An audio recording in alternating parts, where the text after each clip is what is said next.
আসসালামু আলাইকুম প্রিয় দর্শক, চ্যানেল আই সংবাদ এখন স্টুডিও থেকে আপনাদের শুভেচ্ছা সহ স্বাগত জানাচ্ছি। আর পুরো সংবাদ জুড়েই আপনাদের সঙ্গে থাকবো আমি সাইদুর রহমান। আশা করছি আপনারা আমাদের সঙ্গে থাকবেন। এখন সবার আগে শুনুন যথারীতি ফ্রেশ প্রিমিয়াম টি সংবাদ শিরোনাম। জাতীয় সংসদে 2024-25 অর্থ বছরের বাজেট পাস, প্রশ্নোত্তর পর্বে দায় মুক্তি ব্যয় ছাড়া অন্যান্য ব্যয় সম্পর্কিত মঞ্জুরি দাবির ওপর ভোট গ্রহণ। সিলেট ছাড়া 10 শিক্ষা বোর্ডে এইচএসসি ও সমমানের পরীক্ষা শুরু, দুর্যোগপূর্ণ আবহাওয়া ও যানজটে ঘণ্টাখানিক পরও কেন্দ্রে প্রবেশের সুযোগ। নিরাপত্তাহীনতার কথা জানিয়ে থানায় জিডি করেছেন ব্যারিস্টার সুমন এমপি, হত্যার হুমকি হলেও দেশ ছেড়ে থেকে কাজ চালিয়ে যাওয়ার ঘোষণা। নজরদারি অভাবে কৃষিতে পর্যাপ্ত উৎপাদনের পরও ঠকছেন ক্রেতারা, আগামীর কৃষি চ্যালেঞ্জ ও সম্ভাবনা নিয়ে শাইখ সিরাজের একক বক্তৃতা। এবং সাউথ আফ্রিকাকে হারিয়ে টি-20 বিশ্ব চ্যাম্পিয়ন ভারত, আন্তর্জাতিক টি-20 ক্রিকেট থেকে অবসরে রোহিত শর্মা ও বিরাট কোহলি।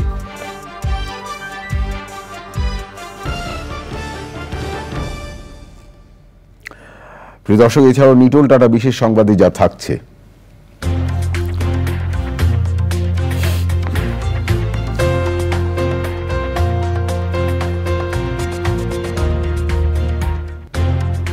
মারমা ভাষার উন্নয়নে আমার মারমা স্কুল নামে বর্ণমালা শেখার শিশুতোষ গল্পের বইয়ের খবর।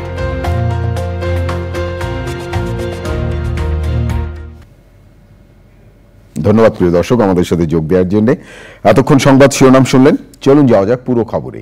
আর এখনকার এই সংবাদ আয়োজন একই সঙ্গে চ্যানেল আই ইউটিউব চ্যানেলে এবং channel I OTT platform I স্ক্রিনে লাইভ স্ট্রিম হচ্ছে।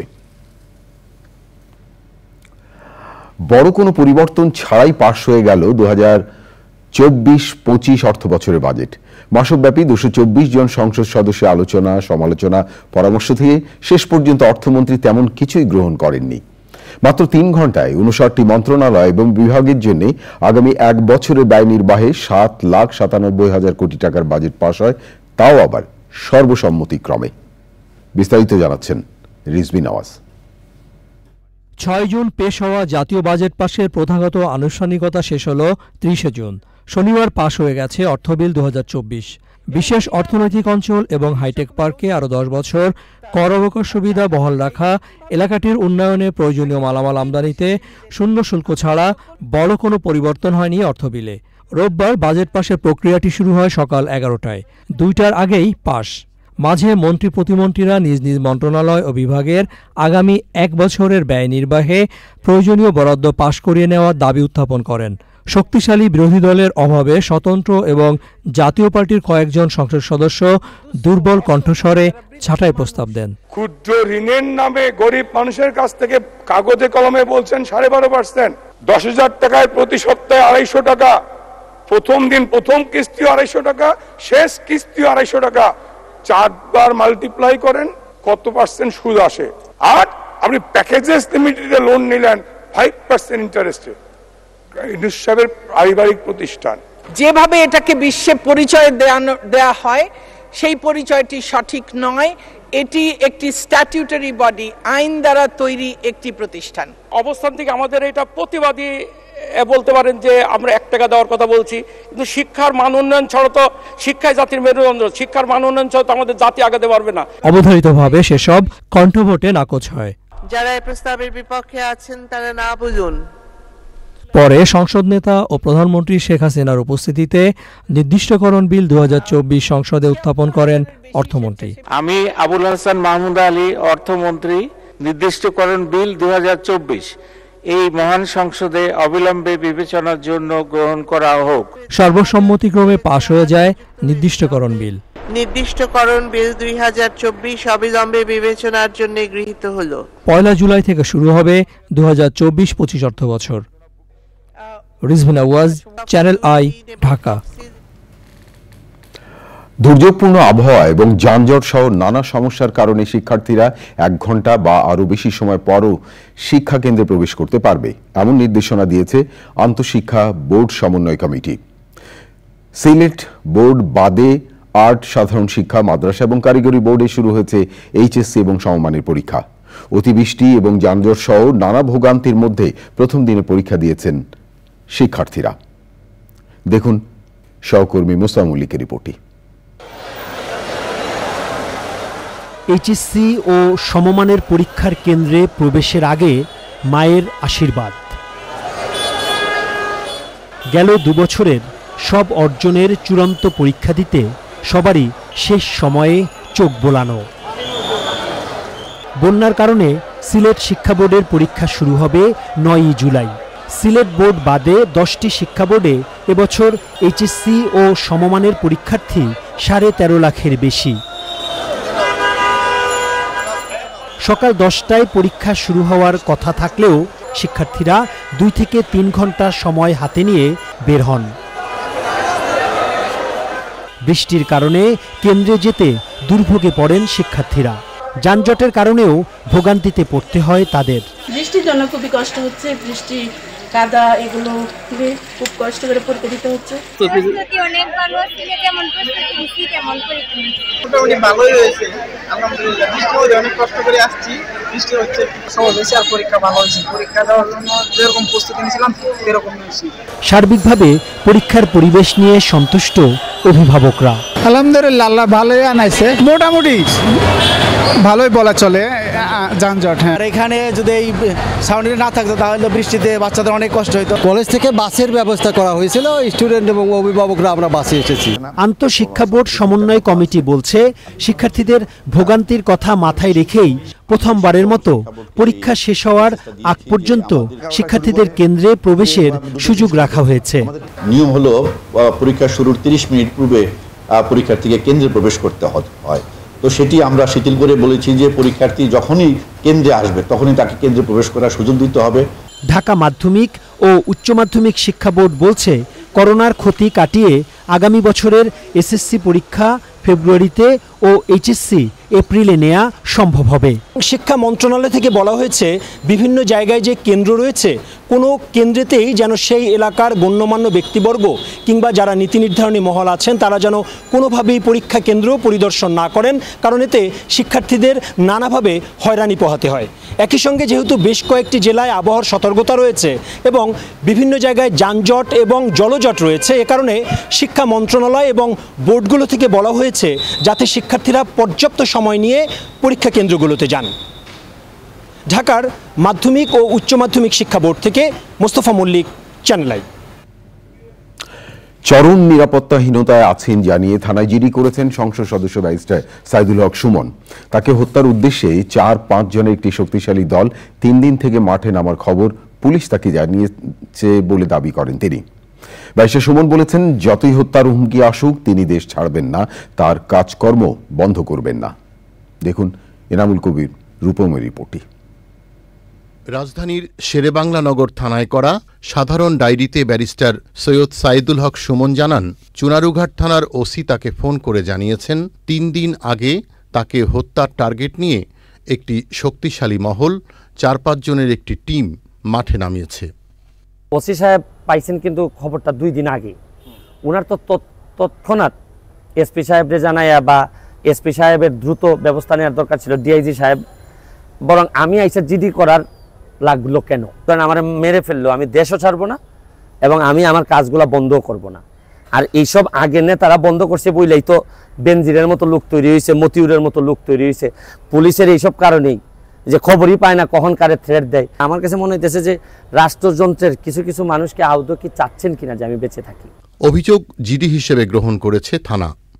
জানিয়েছেন যে ওনাকে কেউ বা কারা হুমকি দিচ্ছে, তাকে হত্যার হুমকি দিচ্ছে। যেহেতু উনি সংসদ এলাকায় থাকেন, তো বাংলাদেশ তো ছোট জায়গা, বিভিন্ন রকম হুমকি তারা লোকজন এদিকে আসতে পারে। আমরা এটাকে অ্যাপ্রোপ্রিয়েট মনে করে এটাকে আমলে এনে আমরা একটা জিডি নিয়েছি এবং ওনাকে আশ্বস্ত করেছি যে যে কোনো ধরনের সিকিউরিটি ওনাকে দেওয়া হবে।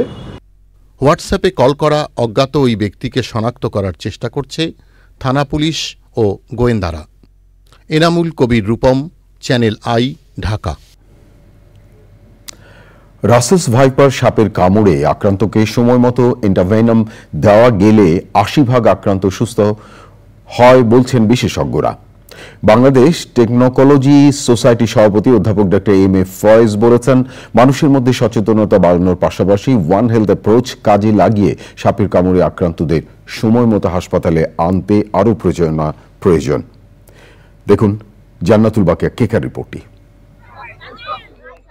সম্প্রতি রাসেলস ভাইপার বা চন্দ্রবোরা সাপের কামড়ে আক্রান্ত ও মৃত্যুর ঘটনায় জনমনে উদ্বেগ বেড়েছে।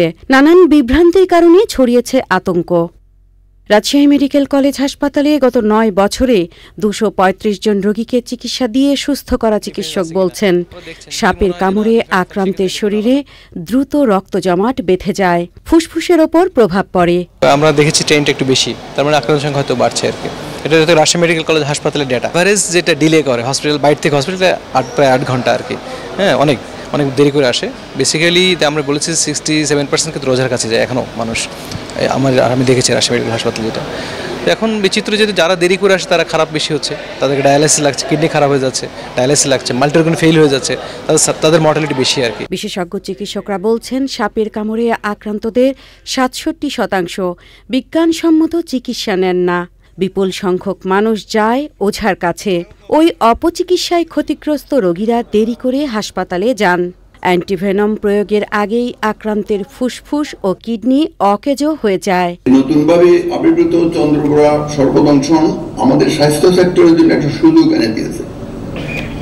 আন্তঃমন্ত্রণালয়ের সহযোগিতা, ওয়ান হেলথ অ্যাপ্রোচ কিংবা চিকিৎসা বিভিন্ন কম্পিটেন্সির দক্ষতা উন্নয়ন, যার মধ্যে সাধারণ কমিউনিটি সম্পৃক্ততা থেকে শুরু করে জরুরি স্বাস্থ্য অবস্থা সর্বদংশনের চিকিৎসার পাশাপাশি অন্যান্য দক্ষতাগুলো শুধু সর্বদংশন না, অন্যান্য বিষয়েও কাজে লাগানো যাবে। প্রকৃতিতে থাকা জীবের সাথে সহ অবস্থানের মাধ্যমে কিভাবে রোগমুক্ত থাকা যায়, এর জন্য বৈশ্বিকভাবে ওয়ান হেলথ অ্যাপ্রোচ বাস্তবায়ন জরুরি বলছেন এই বিশেষজ্ঞ। জান্নাতুল বাকিয়া কেকা, চ্যানেল আই, ঢাকা। মালয়েশিয়ায় শ্রমশক্তি পাঠানোর জটিলতায় জড়িতদের বিরুদ্ধে কি ব্যবস্থা নেওয়া হয়েছে তা 1 সপ্তাহের মধ্যে জানাতে সংশ্লিষ্টদের নির্দেশ দিয়েছে হাইকোর্ট। সাবেক একজন আইজিপি, সাবেক সেনাপ্রধান এবং একজন কর কমিশনারের দুর্নীতি নিয়ে উদ্বেগ প্রকাশ করেন আদালত। রাষ্ট্রের প্রধান আইন কর্মকর্তা বলেছেন, স্বচ্ছতার জন্য আমলা সহ সবাইকে নিয়মিত সম্পদের হিসাব দেওয়া উচিত। আরও জানাচ্ছেন মাজহুল হক মান্না। নানা জটিলতায় নির্ধারিত সময়ে মালয়েশিয়া যেতে পারেননি অনেক বাংলাদেশি কর্মী। এ অবস্থার জন্য কয়েকজনের বিরুদ্ধে দুর্নীতির অভিযোগ উঠেছে। গণমাধ্যমে এ নিয়ে প্রতিবেদন প্রকাশিত হলে এর প্রতিকার চেয়ে রিট আবেদন করেন সুপ্রিম কোর্টের একজন আইনজীবী। শুনানি শেষে আদেশ দেন হাইকোর্ট। মালয়েশিয়া এই ব্যাপারে কি কি ধরনের ব্যবস্থা গ্রহণ করেছে সরকার, সেটা আগামী 1 সপ্তাহের মধ্যে জানাতে বলা হয়েছে। সাথে সাথে মহামান্য কোর্ট একটু উষ্মা প্রকাশ করেছেন করে বলে যে আমাদের দেশের পুলিশের যিনি মহাপরিচালক বেনজির সাহেব, তার বিরুদ্ধে ব্যবস্থা নেওয়া হয়েছে। কোনো ধরনের বিচার হবে কিনা জানি না। আর্মির চিফ যিনি, তার বিরুদ্ধে ব্যবস্থা নেওয়া হচ্ছে।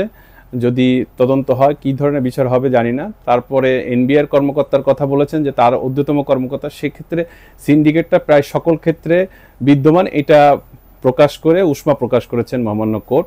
সরকারি পর্যায়ে বিভিন্ন কর্মকর্তার সীমাহীন দুর্নীতি নিয়ে চলছে আলোচনা। এ নিয়ে নতুন আইন করার দরকার আছে কিনা সে সম্পর্কে জানান অ্যাটর্নি জেনারেল। আমি মনে করি যে কোনো যারা সরকারি কাজের সাথে যুক্ত হবেন প্রত্যেকেরই কিন্তু নেওয়া উচিত। যারা সরকারের যে কোনো পর্যায়ে যারা কাজ করেন, সরকারের পক্ষে কাজ করেন, তাদের সবারই স্বচ্ছতার স্বার্থে সবারই যদি দেওয়া হয় নিজের।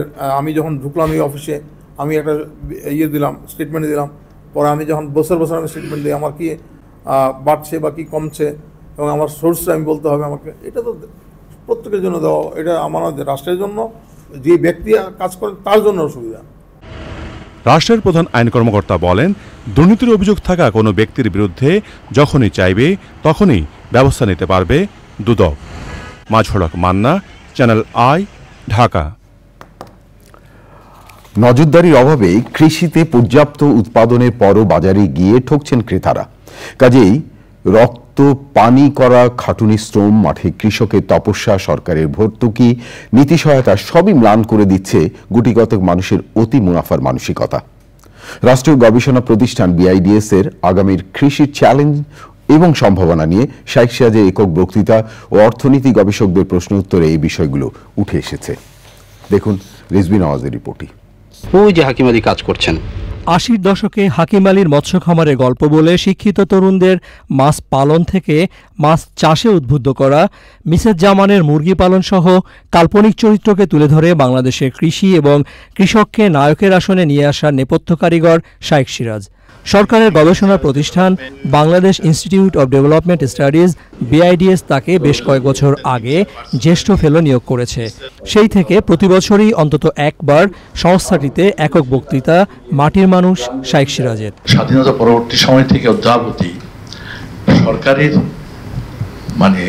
মূল খাদ্য উৎপাদনের পেছনে সরকারের একটা লাগাতার একটা প্রণোদনা ছিল, ভর্তুকি ছিল, গবেষণা একটা বড় ভূমিকা রেখেছে, বিশাল ভূমিকা রেখেছে। 40 টাকার একটা এসওপুরের একটা প্যাকেট 250 টাকা কেন যাবে? কি ব্যাখ্যা আপনি কি দেবেন ব্যাখ্যায়? কোনো বাজার তদারকি, নিয়ম নীতি কোনো কিছুই নাই, এক কথায়। জলবায়ু পরিবর্তনের সাথে অভিযোজন সক্ষম আগামীর কৃষি নিয়ে নানা প্রশ্ন ছিল গবেষকদের। লিজিং অ্যারেঞ্জমেন্ট যেটা চলছে ইতিমধ্যেই, যেটা হর্টিকালচার, বাগান এবং মাছের পুকুরে আমরা ইতিমধ্যেই দেখছি, সেটা ক্রপ এগ্রিকালচারে, পটেটোতে এসছে, কন্ট্রাক্ট ফার্মিংয়ে, কিন্তু এখন পর্যন্ত দেখছি না যে মেজর ফুড গ্রেইন প্রোডাকশনে এই জাতীয় কোনো মোডে আসছে। এইসব বীজ যে কৃষকরা উৎপাদন করতো, এই টেকনোলজিটা তো হারিয়ে যাচ্ছে। তো এটা কি আমাদের ফুড সিকিউরিটিতে কোনো প্রভাব ফেলবে? এই প্রজাতিগুলো হারিয়ে যাচ্ছে, এটা কি আমাদের বায়োডাইভার্সিটির উপর এফেক্ট করছে না? সনাতনী কৃষি বনাম উচ্চ ফলনশীল আধুনিকতম কৃষি, কোনটাতে ভবিষ্যৎ? আলোচনায় উঠে এলো সেই বিতর্ক। সামগ্রিকভাবে ইনফ্লেশন বৃদ্ধির পেছনে ফুড ইনফ্লেশন বেশি ভূমিকা রাখছে নন ফুড ইনফ্লেশন। তো তাহলে আমাদের জানতে হয় এটার দাম বাড়ার ক্ষেত্রে কি প্রোডাকশনের ঘাটতি দায়ী নাকি অন্য কিছু দায়ী? এখানে আমাদের উদ্বিগ্ন হওয়ার কিছু নেই যে মাছের ধানের ক্ষেত্রে কেন আমরা মাছ চাষ করব। ভ্যালু যদি বেশি হয়, আমি কৃষককে সেই সুযোগ কেন দেবো না? তাকে বর্ধিত আয়ের আমি কেন তাকে আটকে রাখবো? খাদ্য নিরাপত্তার কথা ধান চাষই করো। শাইখ সিরাজের 4 দশকের উন্নয়ন সাংবাদিকতায় মাঠের অভিজ্ঞতা থেকে গবেষণার খোরাক পেয়ে কৃতজ্ঞ BIDS, জানান মহাপরিচালক। Rizvi Nawaz, channel I, Dhaka. আগামী 10 বছরে বহরে আরও 32টি এয়ারক্রাফট যুক্ত করতে চায় বিমান। এয়ারবাস বা বোয়িং দুই কোম্পানির সাথে কথা হলেও এয়ারক্রাফট কেনার ব্যাপারে এয়ারবাসের সাথেই আলোচনা বেশি দূর এগিয়েছে বলে জানিয়েছেন বিমানের নতুন MD জাহিদুল ইসলাম ভূঁইয়া। বিমানের ক্রুদের স্বর্ণ চোরাচালানের ব্যাপারে কঠোর হুঁশিয়ারি দিয়েছেন তিনি। রিপোর্টে আরও জানাচ্ছেন চকর মালিথা। দায়িত্ব গ্রহণের 1 মাসেরও বেশি সময় পর সাংবাদিকদের সাথে বিমানের নতুন MDর মত বিনিময়। রোববার দুপুরে বিমানের প্রধান কার্যালয়ে মত বিনিময়ের শুরুতে সুষ্ঠুভাবে বিমান চালনায় নানামুখী চ্যালেঞ্জ নিয়ে কথা বলেন তিনি। বিমান বহরে নতুন এয়ারক্রাফট যুক্ত করার পরিকল্পনার কথা জানান বিমানের MD। প্রায় 10 বছর মেয়াদী একটা এক্সপানশন প্ল্যান আমরা করছি, যেখানে আমাদের হইল যে 2034-35 যাতে আমাদের 47টি এয়ারক্রাফট থাকে বিমান বহরে। সেই হিসাবে আমাদের বর্তমান 21টি আছে, 21টি থেকে 6টা ফেজ আউট হয়ে যাবে। টোটাল মোট 32টা এয়ারক্রাফট আমরা পরিকল্পনা করছি, যেভাবেই হোক, যেই সোর্স থেকেই হোক আমাদের বহরে অ্যাড করতে হবে, either purchase or lease or other কোনো মেকানিজম যাই হোক। বোয়িংয়েরও প্রপোজাল আছে, সেটাও আমরা ইভ্যালুয়েট করব। আর ইয়াটা একটু আগাইছে আর কি ইন্টারনাল প্রসিডিউর। গত 14 জুন দুবাই এয়ারপোর্টে সিকিউরিটি চেকিংয়ে বিমানের এক কেবিন ক্রুকে সোনার বার সহ আটক করা হয়। এই কারণে ফ্লাইট ছাড়তে খানিকটা বিলম্ব হয়েছিল। এমনি আরও নানা কারণে প্রায় প্রতিদিন যে ফ্লাইট ডিলে হয়, এর বিরুদ্ধে কি ব্যবস্থা নেওয়া হয়েছে সাংবাদিকদের এমন প্রশ্নের উত্তর দেন তিনি। এটা তো it is not acceptable, it will be treated properly. হ্যাঁ, এটা ইয়া হবে এবং ইয়া হয়েছে, যারা এরকম ফাইন্ড আউট হয়েছে। জি জি ঠিক আছে, উইল বি লুকিং ইনটু ইট। আমাদের অন টাইম পারফরমেন্স গত 74%, গত মাসে সেটা 67% ছিল। কয়েকটা টেকনিক্যাল ইয়ার কারণে সেটা আমি তো বলছি, আমি এটা পরিকল্পনা করতেছি। যাত্রী সেবা এবং দায়িত্বে অবহেলার ব্যাপারে সংশ্লিষ্ট সবাইকে সতর্ক করেছেন বিমানের নতুন MD। Chakor Malitha, channel I, Dhaka. 1966 সালে মুক্তিপ্রাপ্ত এদেশের প্রথম হাসির সিনেমা 13 নম্বর ফেকু ওস্তাগার লেনের 60 বছর পূর্তিতে এর বিশেষ প্রদর্শনী হবে চ্যানেল আই এবং ওটিটি প্ল্যাটফর্ম আই স্ক্রিনে। মঞ্চনাটক শান্তি নিকেতন অবলম্বনে সিনেমাটি পরিচালনা করেন বশির আহমেদ। বিশেষ প্রদর্শনী নিয়ে দারুণ অনুভূতি জানিয়ে বিশিষ্ট অভিনেতা আফজাল হোসেন বলেছেন, এর মধ্য দিয়ে সে সময় সিনেমা এবং সমাজ ব্যবস্থা নিয়ে জানতে পারবে তরুণ প্রজন্ম। আরো জানাচ্ছেন জাকি আক্তার। 13 নম্বর ফেকু ওস্তাগার লেন এদেশের প্রথম হাসির সিনেমা। 1966 সালের 1 জুন মুক্তি পাওয়া এই চলচ্চিত্রটির মাধ্যমে ঢালিউডে নায়ক রাজ রাজ্জাকের অভিষেক ঘটে। মঞ্চনাটক শান্তি নিকেতন অবলম্বনে সিনেমাটি পরিচালনা করেন বশির হোসেন। আমাকে বাঁচা ভাই, কি হয়েছে? ওই যে একটু আগে যে পয়সাটা আমরা দুজন বাঁচ করে নিলাম না, ওই পয়সাটা না সকালবেলায় মেম সাহেব আমাকে গুড় কিনতে দিয়েছিল। খান জয়নুলের রচনায় নির্মিত 13 নম্বর ফেকু ওস্তাগার লেন এর চিত্রনাট্য প্রযোজনা করেছেন সালাউদ্দিন। এতে সুমিতা দেবী, সুজাতা আনোয়ারা, সিরাজুল ইসলাম, বেবি জামান, কামাল আহমেদ ছাড়াও বিশেষ একটি চরিত্রে অভিনয় করেছিলেন নায়ক রাজ রাজ্জাক।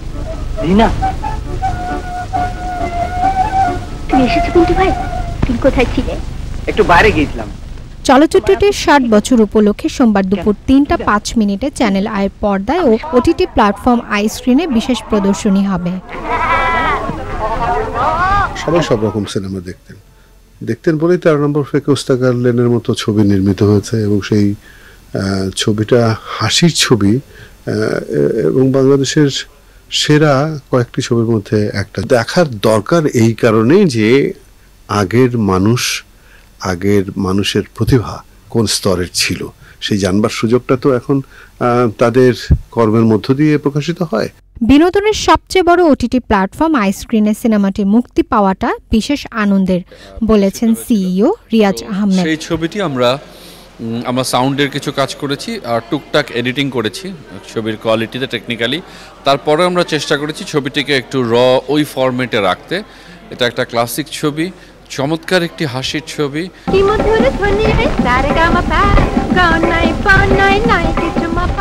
13 নম্বর ফেকু ওস্তাগার লেন চলচ্চিত্রটির গান সুর করেছেন সত্য সাহা। চিত্রগ্রাহক ছিলেন আব্দুস সামাদ।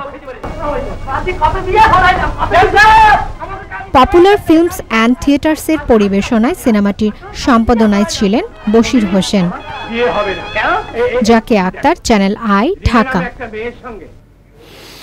ওটিটি প্ল্যাটফর্ম নিয়ে এখনই নীতিমালা করা প্রয়োজন বলে মনে করেন চ্যানেল আইয়ের পরিচালক ও বার্তা প্রধান গণমাধ্যম ব্যক্তিত্ব শাইখ সিরাজ। বাংলাদেশ বিমান বাহিনীর একটি প্রতিনিধি দলের সঙ্গে মত বিনিময়কালে তিনি বলেন, ভাইরাল কন্টেন্টের যুগে দায়িত্বশীল সাংবাদিকতা এখন অপরিহার্য। লুৎফুর রহমান সোহাগের রিপোর্টে বিস্তারিত। গণমাধ্যমের কার্যক্রম সম্পর্কে ধারণা নিতে রোববার দেশের প্রথম ডিজিটাল টেলিভিশন চ্যানেল আই কার্যালয়ে আসেন বাংলাদেশ বিমান বাহিনীর কমান্ড অ্যান্ড স্টাফ ট্রেনিং ইনস্টিটিউটের জুনিয়র কমান্ড অ্যান্ড স্টাফ কোর্সের সদস্যরা। ধারণা নেন টিভি চ্যানেল, অনলাইন প্ল্যাটফর্ম আর ওটিটিতে পর্দার পেছনের কর্মযজ্ঞ সম্পর্কে। চ্যানেল আইয়ের বার্তা প্রধানের সঙ্গে মতবিনিময়ের সময় বিমান বাহিনীর সদস্যরা জানতে চান গণমাধ্যমটির ব্যবস্থাপনা ও ভবিষ্যৎ পরিকল্পনা সম্পর্কে। প্রশ্ন ছিল, নতুন প্রযুক্তির যুগে টেলিভিশন কিভাবে দর্শক শ্রোতাদের সঙ্গে সম্পর্কের পরিসর বাড়াচ্ছে। যেই নীতি নৈতিকতা দিয়ে আপনার সমাজ, আপনার সংস্কৃতি, যেই পরিমণ্ডলে আপনার ধর্মীয় আচরণ, তার ভেতরের থেকে আপনি টেলিভিশন চালান। কিন্তু যখন সোশ্যাল মিডিয়া আসে তখন তো এটার কোনো সীমানা নেই, তাই না?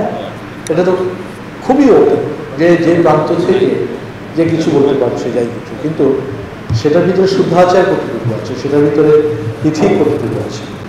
ওটিটি প্ল্যাটফর্ম তো গ্লোবাল কম্পিটিশন, সেখানে আপনি এখন আপনি দেখছেন ওটিটিতে এত ছড়া বা এত চমকপ্রদ জিনিস দেখছেন, তা আমাদের দেশ তো সেটা করতে পারছে না।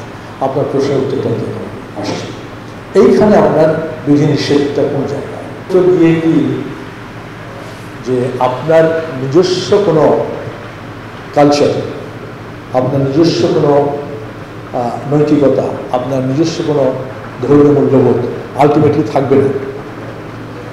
একটা নতুন কালচার গ্লোবালি তৈরি হবে। আমি মনে করি যে ওটিটি প্ল্যাটফর্ম এর জন্য একটা গাইডলাইন এখন দরকার। আপনার প্রশ্ন তৈরি হচ্ছে যে আমরা আমাদের ওটিটিতে যা দেখাচ্ছি এটার মানও আরো উন্নত হতে হবে। গণমাধ্যমের নানা দিক থেকে শুরু করে হালের কৃত্রিম বুদ্ধিমত্তা নিয়ে কথা বলেন শেখ সিরাজ। সতর্ক করেন ভাইরাল সাংবাদিকতার বিপদ সম্পর্কে। একজন সংবাদকর্মী রাজ্য সংবাদ বিভাগে মানে জায়গাটাও চলে যায় যে আমাদের সংবাদ আছে আমরা প্রচার করবো, আমার প্রচুর ভিউ হবে, কিন্তু আমরা ওইখান থেকে অনেকটা পেয়েছি। একটা সংবাদকে আমরা পাওয়ার পরেও বেশ কয়েকবার ক্রস চেক করি, তারপর সেটা প্রচার করি। সময়ের কারণে আপনি একটু ক্রস চেক না করে দেওয়াতে একটা টেলিভিশনের একটা প্রতিষ্ঠানের ইমেজ যে কত ক্ষতি হয়, এরকম ঘটনা তো হরহামেশাই ঘটছে, হরহামেশাই ঘটছে। এবং কত ভাইরাল হলে সেটা কখনোই টেলিভিশন চ্যানেল বা শিল্পী নির্ভর করা যায় না। এখানে পার্সোনালিটি, কোয়ালিটি। পরে চ্যানেল আইয়ের ব্যবস্থাপনা পরিচালক ফরিদুর রেজা সাগরের সঙ্গে সাক্ষাৎ করেন বিমান বাহিনীর প্রতিনিধিরা। Lutforman Sohag, channel I, Dhaka. প্রিয় দর্শক, এবারে নিউ কেয়ার টি-20 world cup cricket update.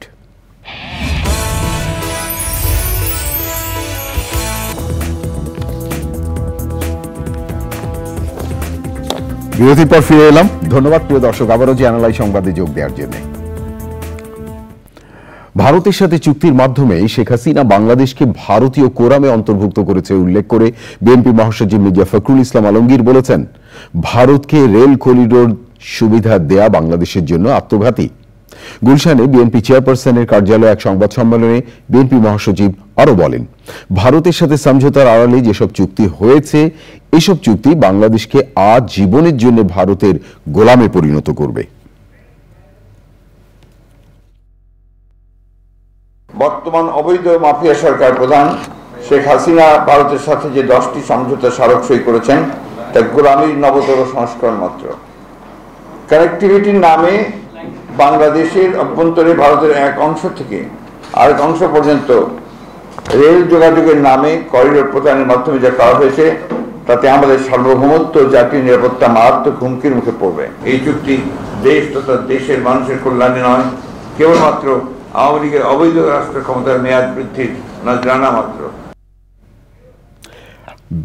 Mirza Fakhrul Islam Alamgir BNP মহাসচিব কথা বলছিলেন। প্রিয় দর্শক, এখন আপনাদের নিয়ে যাচ্ছে আন্তর্জাতিক অঙ্গনে মার্কিন যুক্তরাষ্ট্রে বিপুল উৎসাহ উদ্দীপনায় অনুষ্ঠিত হয়েছে Washington university of science and technology সমাবর্তন। ভার্জিনিয়া অবস্থিত এই বিশ্ববিদ্যালয়ের শিক্ষার্থীদের হাতে তুলে দেওয়া হয় গ্র্যাজুয়েশন সনদ এবং সম্মাননা। মার্কিন যুক্তরাষ্ট্র থেকে রাশিদ আহমেদের পাঠানো তথ্য ও ভিডিওর চিত্র নিয়ে দেখুন রোকসানা আমিনের রিপোর্টটি। স্থানীয় সময় 29 জুন আলেকান্দ্রিয়া সিটি স্কুল মিলনায়তনে অনুষ্ঠিত হয় Washington university of science and টেকনোলজির 4র্থ সমাবর্তন। কালো গাউন, মাথায় গ্র্যাজুয়েশন হ্যাট পরে সমাবর্তনে মূল আকর্ষণ হয়ে শিক্ষার্থীরা তাদের সনদ নেন, আনন্দ উচ্ছ্বাসে ভরিয়ে তোলেন দিনটিকে। অনুষ্ঠানে স্বাগত বক্তব্য রাখেন বিশ্ববিদ্যালয়ের চেয়ারম্যান ও chancellor engineer Abu Bakar Hanif. Thank you very much for coming here. The stage, Honorable Congressman Jerry Connolly. সমাবর্তন বক্তা ছিলেন ভার্জিনিয়ার 11 ডিস্ট্রিক্টের US House representative Gerry Connolly. Congratulations. Jobs in STEM are going to be plentiful. In fact, we have lots of openings as we speak because of the technology nature of our economy here in Northern Virginia. Graduation সম্পন্ন করা ছাত্রছাত্রীদের আগামী দিনে যুক্তরাষ্ট্রের বিভিন্ন সেক্টরে নিজেদের মেধার স্বাক্ষর রাখার আহ্বান জানান বাংলাদেশি বংশোদ্ভূত Virginia state senator. This milestone stands as a testament to your hard work and unwavering commitment, ensuring that your future shines brightly. Take pride in today's accomplishment.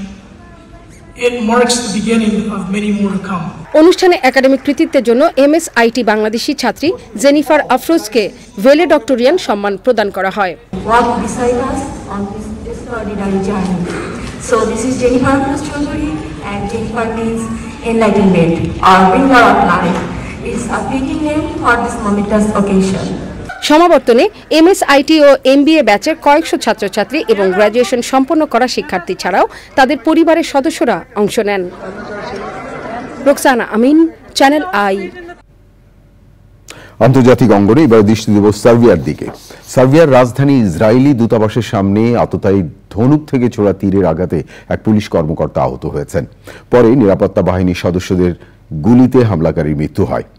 দেশটির স্বরাষ্ট্রমন্ত্রী আইভিকা ড্যাসিক এই ঘটনাকে সার্বিয়ার বিরুদ্ধে সন্ত্রাসী হামলা বলে অভিহিত করেছেন। সার্বিয়ান বার্তা সংস্থা তানজুক বলছে, আহত পুলিশ সদস্যের অবস্থা আশঙ্কাজনক। ফিলিস্তিনি স্বাধীনতাকামী গোষ্ঠী হামাসের ইসরায়েলের নজিরবিহীন হামলা এবং ফিলিস্তিনে ইসরায়েলের আগ্রাসনের কারণে বিশ্বজুড়ে ইসরায়েলি সব দূতাবাসের নিরাপত্তা জোরদার করা হয়েছে। এবারে আইস্ক্রিন সাংস্কৃতিক সংবাদ।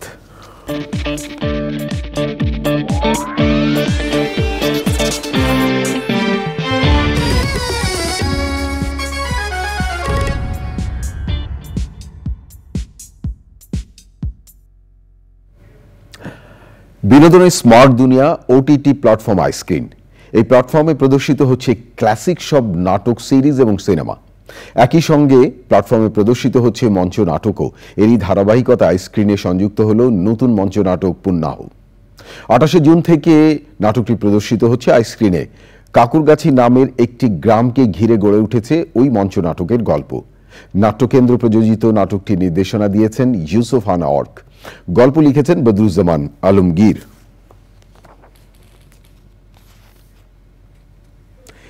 এবারে নিটোল টাটা বিশেষ সংবাদ।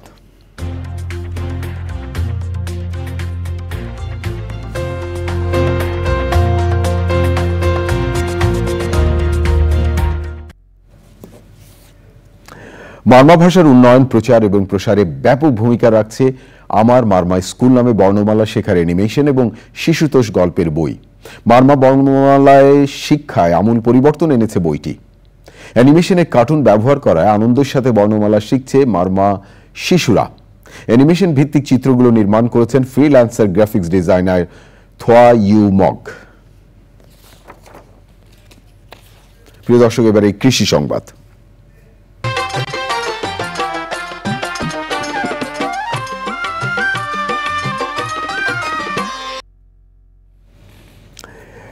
চাঁদপুরে অনলাইনে মাছ বিক্রির সুযোগ নিয়ে কিছু অসাধু ব্যক্তি ক্রেতাদের সাথে প্রতারণা করছেন বলে অভিযোগ পাওয়া গেছে। বৈধ অনলাইন ব্যবসায়ীরা বলছেন তারা ব্যবসা পরিচালনা করছেন ক্যাশ অন ডেলিভারি সিস্টেমে। তাদের নাম ভাঙিয়ে অগ্রিম টাকা নিয়ে গ্রাহকদের সাথে প্রতারণা করছেন বেশ কয়েকটি প্রতারক চক্র। এবারে প্রকৃতি সংবাদ।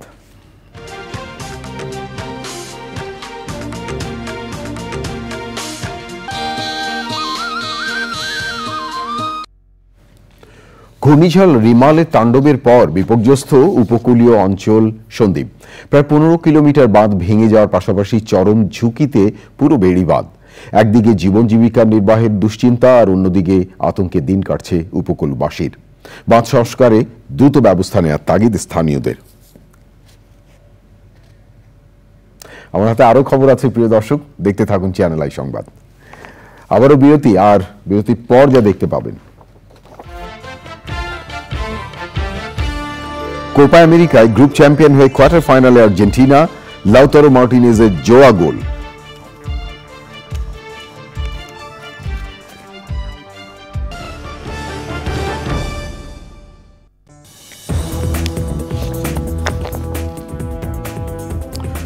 প্রিয় দর্শক, বিরতির পর ফিরে এলাম চ্যানেল আই সংবাদে। আরো খবর নিয়ে আপনাদেরকে আরেকবার স্বাগত জানাচ্ছি।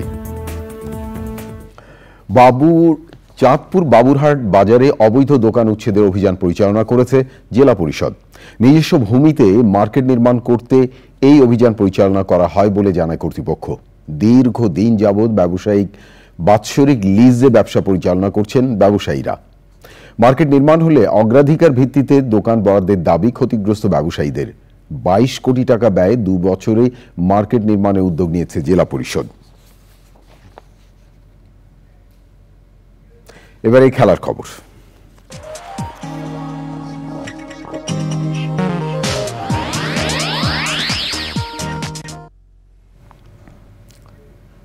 প্রিয় দর্শক, এখনকার খেলার খবরে পুরোটা জুড়েই রয়েছে ফুটবল। কোপা আমেরিকা ফুটবলে গ্রুপ পর্বের শেষ ম্যাচে লাউতারো মার্টিনেজের জোড়া গোলে জয় পেয়েছে আর্জেন্টিনা। পেরুকে 2-0 ব্যবধানে হারিয়ে গ্রুপ চ্যাম্পিয়ন হয়ে কোয়ার্টার ফাইনালে ডিফেন্ডিং চ্যাম্পিয়নরা। ফ্লোরিডার হার্ড রক স্টেডিয়ামে ম্যাচ শুরুর থেকে একক আধিপত্য দেখায় আর্জেন্টিনা, তবে প্রথমার্ধ শেষ হয় গোলশূন্য ড্রতে। দ্বিতীয়ার্ধের শুরুতে ডেডলক ভেঙে আলবি সেলেস্তাদের এগিয়ে দেন লাউতারো মার্টিনেজ। ম্যাচের ব্যবধান দ্বিগুণ হয় মার্টিনেজের গোল থেকেই। ৮৬ মিনিটে ব্যক্তিগত এবং দলের পক্ষে দ্বিতীয় গোলটি করেন তিনি। এবারের আসরে এটি তার তৃতীয় গোল। ইনজুরির কারণে পেরুর বিপক্ষে ম্যাচ খেলেননি মেসি।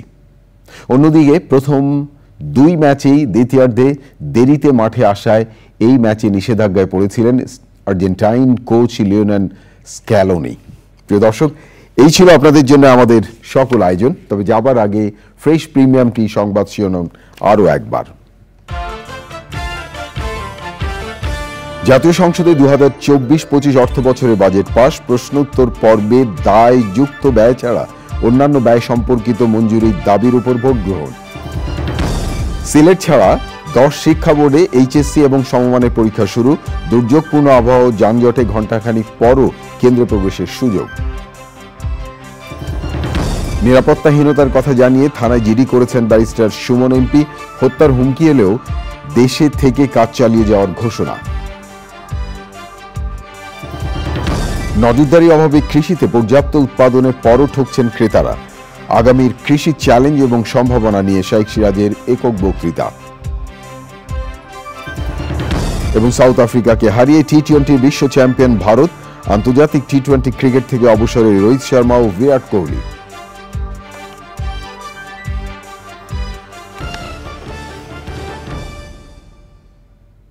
প্রিয় দর্শক, এতক্ষণ চ্যানেল আই সংবাদ দেখার জন্য অসংখ্য ধন্যবাদ। আর চ্যানেল আই সর্বশেষ সংবাদ জানতে ভিজিট করুন channelionline.com আর যুক্ত থাকুন আমাদের সোশ্যাল মিডিয়াগুলোর সাথে। প্রিয় দর্শক, ভালো থাকবেন আর ভালো রাখবেন সবাইকে।